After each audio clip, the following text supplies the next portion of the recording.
ከማህፀን ውጭ እርግዝና ስንል ምን ማለታችን ነው? የሚያጋልጡ ነገሮችስ ምንድናቸው?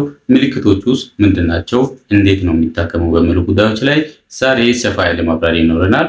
እኔ ዶክተር ጌታሁን እባላለሁ፣ ማህፀንና ጽንስ ሐኪም። ለዚህ ቻናል አዲስ ከሆናችሁ ሰብስክራይብ አድርጉ፣ ሀሳብ አስተያየታችሁን ኮሜንት ላይ አስቀምጡ፣ ሌሎች ጋርም እንዲደርስ ሼር አድርጉ። ከማህፀን ውጭ እርግዝና ማለት እርግዝና ተፈጥሮ ከማህፀን ውጭ ማደግ ሲጀምር ነው። ያ ማለት ማህፀን ውጭ መፈጠሩ ሳይሆን ማህፀን ውጭ ባለበት ቦታ ማደግ ሲጀምርና እዛው ሲቀር ነው ማህፀን ውጭ እርግዝና የሚባለው እንጂ የሚፈጠረው ኖርማሊም ማህፀን ውጭ ነው። እንዴት ነው እርግዝና የሚፈጠረው ካላችሁኝ፣ በየወሩ እንቁላል እያደገ ከእንቁላል ከረጢት አንድ እንቁላል ይለቀቃል። እንቁላል በተለቀቀ በኋላ 12 ሰዓት እስከ 24 ሰዓት ጊዜ ውስጥ ስፐርም እዛው አካባቢ ካለ በፊትም ሊሆን ይችላል፣ በሰዓቱም ሊሆን ይችላል፣ የወንድ ዘር ፈሳሽ ካለ ውህደቱ ይፈጠራል። ውህደቱ የሚፈጠረው አምፑላ በተባለ ማህፀን ቱቦ አካል ነው። ሂታች ያለው ማህፀን ነው። ከዛ በላይ በኩል ያለችው እቺ ነጣ ያለችዋ የዘር ከረጢት ነች ወይም ኦቫሪ። ከዛ እንደዚህ ያለው ጣት አይነት ነገር ያለው እዚህ ጋር ያለው እሱ የማህፀን ቱቦ ነው። እንቁላል ከዚህች ጋር ከእንቁላል ከረጢት ወይም ኦቫሪ ከተለቀቀ በኋላ ይሄ ጣቶቹ እንደዚህ ስለሚያደርግ ፊምብሬ ነው የሚባለው፣ የማህፀን ቱቦ ፊምብሬ ነው የሚባለው። በጣቶቹ ተወስዳ ማህፀን ቱቦ ውስጥ ትገባለች። እንቁላሏ ግንኙነት ሲደረግ የወንድ ዘር ፈሳሽ ከታች ከማህፀን አልፎ ወደ ላይ ይወጣል፣ ወደ ቱቦ ነው የሚመጣው። ውህደት የሚፈጸመው ማህፀን ቱቦ ውስጥ ነው። ከዛ በኋላ እያደገ ሴሎቹ ለሁለት ለአራት እየተከፋፈሉና እዛው እየጨመሩ ወደ ማህፀን ይሄዳል። ኖርማሊ የሚፈጠረው እርግዝና የሚፈጠረው ኖርማሊ እንደዚሁ ነው። ነገር ግን ማህፀን ውጭ እርግዝና ጊዜ እዚሁ ባለበት ማህፀን ቱቦ ውስጥ ሊቀር ይችላል። ወደ 95% በሚሆነው ላይ ማህፀን ቱቦ ውስጥ ነው የሚፈጠረው ከማህፀን ውጭ እርግዝና። ሌሎች ቦታዎች አሉ። ዘር ከረጢት ላይ ወይም ኦቫሪ ላይ ሊፈጠር ይችላል። እንዲሁም ደግሞ ሆድ ውስጥ ሊፈጠር ይችላል። ወረድ ብሎ ደግሞ ማህፀን በር ላይም ሊፈጠር ይችላል። እንዲሁም ደግሞ ሲኤስ በተሰራበት ጠባሳ ላይም ሊፈጠር ይችላል። ስለዚህ ዋናው ከማህፀን ውጭ እርግዝና ማህፀን ውጭ እርግዝና የሚያስብለው ከማህፀን ውጪ ማደጉ ነው። ስለዚህ ኖርማሉ ይሄን ይመስላል። ይህ አይነት እርግዝና 1-2% በሚሆኑ ላይ የሚፈጠር ነው። ከተከሰተም አደገኛ አይነት እርግዝና ነው። ለዚህ አይነት ችግር የሚያጋልጡ ነገሮች የመጀመሪያው የማህፀን ቱቦ ኦፕሬሽን ከዚህ በፊት ተሰርቶ ከሆነ ይሄ የተፈጠረው ፈርቲላይዝድ የተደረገው ዛይጎቱ እያደገ ብላስቶሲስት ወደ ማህፀን እንዳይመጣ ስለሚያደርግ እዛው ባለበት በተፈጠረበት እዛው ስለሚቀር ነው ከማህፀን ውጭ እርግዝና የሚፈጠረው። ሌላው ከዚህ በፊት ማህፀን ውጭ እርግዝና ከተከሰተ ድጋሚ የመከሰት እድሉ ከፍተኛው። አንድ ጊዜ ከተከሰተ 10%፣ ሁለት ጊዜ ከተከሰተ ደግሞ 25% ድጋሚ ወይም ሶስተኛ ጊዜ የመፈጠር እድል አለ። ስለዚህ ከዚህ በፊት ታሪክ ካለ ድጋሚ የመከሰት እድል ከፍተኛ ነው ማለት ነው። ሌላው ከማህፀን ውጭ እርግዝና ተጋላጭ የሚያደርገው የማህፀን ኢንፌክሽን ነው። የማህፀን ኢንፌክሽን ሲኖር ማህፀን ቱቦ ውስጠኛው ሽፋን ላይ ጠባሳ ይፈጠራል። ያ ጠባሳ ደግሞ የተፈጠረው ዘር ወደ ማህፀን እንዳይሄድ በማድረግ እዛው ባለበት ማደግ እንዲጀምር ያደርጋል። የማህፀን ኢንፌክሽን ስንል የአባላት ዘር በሽታዎች አካል ነው። አባላት ዘር በሽታ እንግዲህ በመሳሳም በግንኙነት የሚተላለፉ በሽታዎች ናቸው። ከነዚህ አንዱ ነው ማህፀን ኢንፌክሽን። ማህፀን ኢንፌክሽን በብዙ ባክቴሪያዎች ሊመጣ ይችላል። ኮመንሊ ጎኖሪያ፣ ክላሚዲያ ነው። ጎኖሪያ ሲሆን ከማህፀን የሚወጣ ፈሳሽ ይኖራል፣ ሽታ ያለው ወገብ አካባቢ ህመም ስሜት ይኖራል።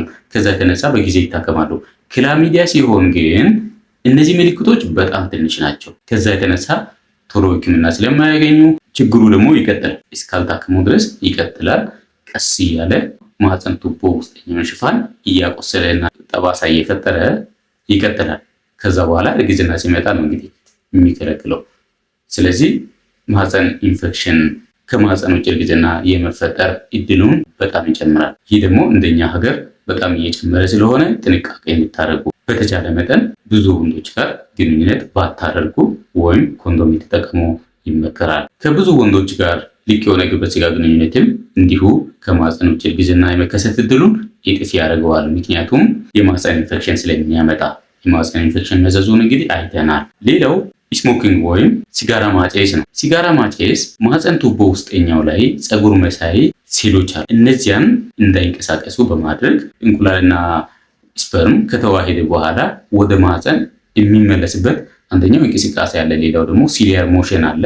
ያንን ሲሊያውን እንዳይንቀሳቀስ ስለሚያደርግ እዛው በተፈጠረበት እዛው እንዲቀር ያደርጋልና ሲጋራ የሚታጨሱ ካላችሁ መጀመሪያውኑ ከማህፀን ውጭ እርግዝና ሊያስከትል ይችላል፣ ውርጃ ሊያመጣ ይችላል። ከዚህ አልፎ ቢያድግ ራሱ የፅንስ መቀጨጭና የተለያዩ ችግሮችን ስለሚያመጣ በተቻለ መጠን ቢታቆሙ። መቼም ቢሆን ሲጋራ ማጨስ አይመከርም። በተለይም ለማርገዝ እያሰባችሁ ሲጋራ የሚታጨሱ ሰዎች እንዲታቆሙ እላለሁ። ከማህፀን ውጭ እርግዝና የሚያጋልጡ ነገሮች ሌሎችም አሉ። ምልክቶቹን ስናይ ከማህፀን ውጭ እርግዝና እንግዲህ እርግዝና ነው፣ ቦታው ነው እንጂ የተፈጠረው እርግዝና ነው። ስለዚህ የመጀመሪያዎቹ የእርግዝና ምልክቶች ይኖራሉ። ፔሪየድ መቅጠል ሊኖር ይችላል። ማቅለሽለሽ፣ ማስመለስ እና የተለያዩ የመጀመሪያ የእርግዝና ወቅት የሚከሰቱ ምልክቶች ይኖራሉ። ማህፀን ውጭ እርግዝና ለየት የሚያደርገው ምንድነው? ሆድ ህመም ወደ ታችኛው ክፍል ላይ ይኖራል። የደም ምልክት ያሳያል። እነዚህ ናቸው። ብዙ ጊዜ እነዚህ ምልክቶች ደግሞ ላይታወቁ ይችላሉ። ኖርማል እየተባለ ግን ፈንድቶ ብዙ ደም ከፈሰሰ በኋላ ነው ብዙ እህቶች ብዙ እናቶች እየመጡ ያሉት እና እነዚህ ምልክቶች ካሉ በአስቸኳይ ወደ ጤና ተቋም መሄድ ይኖርባቸዋል። እንዴት ነው ማህፀን ውጭ እርግዝና ከማህፀን ውጭ እርግዝና እንደሆነ የሚታወቀው ካላችሁኝ፣ እነዚህ ምልክቶቹን ጠርጥራችሁ ስትመጡ መጀመሪያ ሐኪማችሁ ታሪካችሁን ይጠይቃል። ከዛ በኋላ የሽንት ምርመራ ይሰራል። አልትራሳውንድ ይታያል። አልትራሳውንድ ማንዳቶሪ ነው። አልትራሳውንድ ታይቶ እርግዝናው ከማህፀን ውጭ ካለ ከማህፀን ውጭ እርግዝና መሆኑ ተረጋገጠ ማለት ነው። ያኔ ያልፈነዳ ከሆነ አስፈላጊ ውሳኔ ይወሰናል። ከማህፀን ውጭ እርግዝና እንዴት ነው የሚታከመው ካላችሁኝ፣ ከማህፀን ውጭ እርግዝና የሚታከምበት 3 አይነት መንገዶች አሉ። አንደኛው ኤክስፔክታንት ማኔጅመንት ነው፣ ክትትል ማድረግ ነው። ሁለተኛው ሜዲካል ማኔጅመንት ነው። ሶስተኛው ደግሞ ሰርጂካል ማኔጅመንት ነው። ኤክስፔክታንት ማኔጅመንት ስንል ከማህፀን ውጭ ያለውን የፅንሱን ሁኔታ ክትትል ማድረግ ነው። በተሰሩ ጥናቶች ደግሞ ወደ 64% በሚሆነው ላይ ስኬታማ እንደሆነም ይናገራል። ሁለተኛው አይነት ህክምና የመድኃኒት ህክምና ነው። የመድኃኒት ህክምና የሚሰጠው ከማህፀን ውጭ እርግዝናው ከ3.5 ሴንቲሜትር በታች ከሆነ ዲያሜትሩ ያልፈነዳ ከሆነ በጥብቅ ክትትል ማድረግ የምትችል ከሆነ እንዲሁም ደግሞ ፅንሱ የልብ ምቱ ያልታየ ከሆነ የመድኃኒት ህክምና መስጠት ይቻላል። መድኃኒቱ የሚሰጠው ሜቶትሬክሴት ይባላል። መድኃኒቱ ሲሰጥ ግን ደም ላይ የእርግዝና ምርመራ በተለያየ ጊዜ ይሰራል። የመድኃኒት ህክምና ስንል በጣም ጥብቅ ክትትል ያስፈልገዋል። ሶስተኛው አይነት ህክምና የኦፕሬሽን ህክምና ነው። የኦፕሬሽን ህክምና አስፈላጊ የሚሆነው የፈነዳ ከሆነ ከማህፀን ውጭ እርግዝናው የፈነዳ ከሆነ ኦፕሬሽን ህክምና ማንዳታሪ ነው የሚሆነው በጣም ምክንያቱም የፈነዳበት ቦታ ላይ ብዙ ደም እየፈሰሰ ነው የሚቀጥለው። ብዙ ደም እየፈሰሰ ባለበት ሰዓት ደግሞ እናት ደም እያጣች ነው የምትሄደው። ያ መጨረሻ ላይ ደም ግፊታቸውን አውጥቶ ልብ ምታቸው እየጨመረ እየሄደ መጨረሻ ላይ ሾክ ደረጃ ሊያደርስ ይችላል። ከዛም በኋላ ደግሞ ለሞት ሊያደርስም ይችላል። ስለዚህ የፈነዳ ከሆነ ኦፕሬሽን ግዴታ ነው የሚሆነው። የፈነዳ ከሆነ ደግሞ በምንድን ነው የሚታወቀው ካላችሁ፣ ቅድም ያልኳችሁ ልብ ምት መጨመር፣ ግፊት መቀነስ እንዲሁም ደግሞ ሆድ ውስጥ ደም መጠራቀም በአልትራሳውንድ ይታያል። ከዛ በኋላ ድንገተኛ ኦፕሬሽን ተሰርቶ ያንን የሚደማውን ቦታ የማቆም ህክምና ነው የሚሰጠው።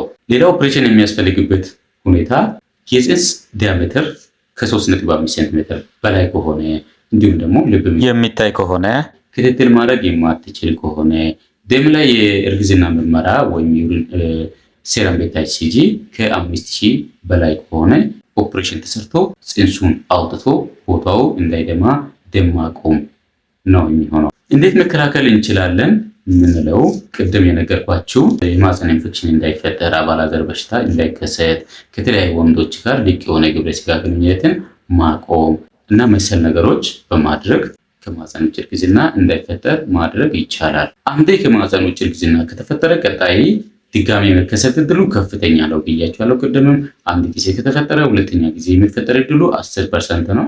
ሁለት ጊዜ ከተፈጠረ ደግሞ ሶስተኛ ጊዜ የሚፈጠር እድሉ 25% ነው የሚሆነውና ጥንቃቄ ያስፈልጋል። የሚደረገው ጥንቃቄ ምንድነው ካላችሁኝ፣ ፔሪየድ በጠፋ ወዲያው አልትራሳውንድ መታየት ነው። አልትራሳውንድ ሲታይ ያልፈነዳ ከሆነ ቅድም እንዳልኳችሁ ፅንሱ ዲያሜትር ከ3.5 ሴንቲሜትር በታች ከሆነ ልብ ምቱ ካልታየ እንዲሁም ደግሞ ደም ላይ የእርግዝና ምርመራ ወይም ሴረም ቤታ ኤችሲጂ ከ5000 በታች ከሆነ መድኃኒት በመስጠት ኦፕሬሽን ሳያስፈልግ ማከም ይቻላል።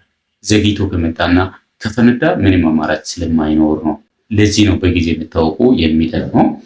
ስለዚህ ከዚህ በፊት የማህፀን ውጭ እርግዝና ታሪክ ያላችሁ ፔሪየድ በጠፋ ወዲያው የእርግዝና ምርመራ መሰራት አለባችሁ። ፖዚቲቭ እንደሆነ ወዲያው አልትራሳውንድ መታየት ይኖርባችኋል። ሌሎችም ሰዎች እርግዝና እንዳለ ከጠረጠራችሁ ወዲያው አልትራሳውንድ መታየት ግዴታ ነው።